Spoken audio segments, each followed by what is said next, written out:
Bonjour à tous, aujourd'hui je vais vous montrer une vidéo d'un crochetage d'un cylindre Abus D6. Cette petite vidéo juste pour vous montrer un petit peu l'effet qu'il y a quand on se retrouve avec des passives anti-crochetage. Donc je vais vous montrer ça.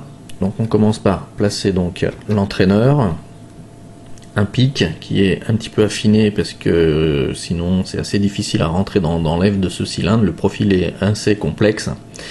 Donc là, une petite astuce, je vais crocher donc les goupilles par la gauche. Donc je vous conseille d'entraîner dans le sens anti-horaire pour pouvoir mieux passer les passives anti-crochetage. Donc on commence à appliquer une petite tension légère hein, et on va aller palper les goupilles jusqu'à ce qu'on trouve donc une goupille dure. Donc là voilà. Tac. Donc là vous voyez il y a eu un basculement assez franc du rotor. On peut se dire que là déjà on est sur une passive anti-crochetage. Donc là on continue. Voilà. Et là je suis sur une anti-crochetage. Donc vous voyez quand j'appuie sur la goupille il y a un retour de l'entraîneur et si j'appuie encore on a un basculement franc de l'autre côté. Donc là on vient de passer une passive anti-crochetage. Donc là on continue hein. Donc là vous voyez il y a encore un retour assez franc. Donc j'essaie de bien me positionner sur la goupille, d'appuyer jusqu'à le basculement inverse. Voilà. Donc là vous voyez le retour. Hop, je me mets bien dessus. Voilà. Retour et basculement franc. Donc là on vient de passer toujours encore une basculement franc et la dernière où là on bascule, retour très franc et ouverture.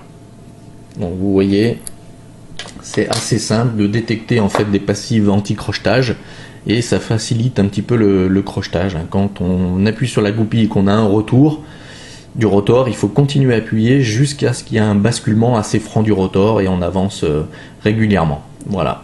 Donc je vais essayer de vous montrer ça un petit peu de façon zoomée pour que vous voyez bien le mouvement du rotor. Voilà, donc on va recommencer le crochetage. Mais là vraiment fixé sur le rotor pour que vous voyez bien cet effet de retour. Donc là tout à l'heure on a vu le retour en fait hein, sur l'entraîneur, on voyait bien. Donc là je vais bien vous montrer, on va bien cibler sur le rotor. Donc on commence, voilà, vous avez vu le basculement, voilà, tac.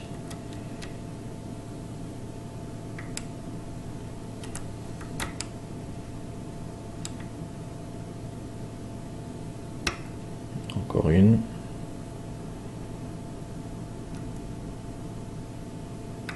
Voilà, un gros retour, basculement, retour du rotor, basculement,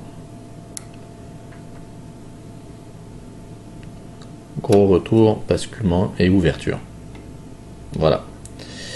J'espère que cette vidéo vous aura permis de vous familiariser un petit peu avec les passives anti-crochetage.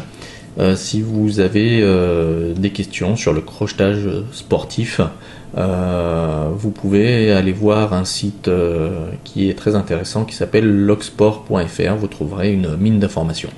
Voilà, je vous dis à bientôt.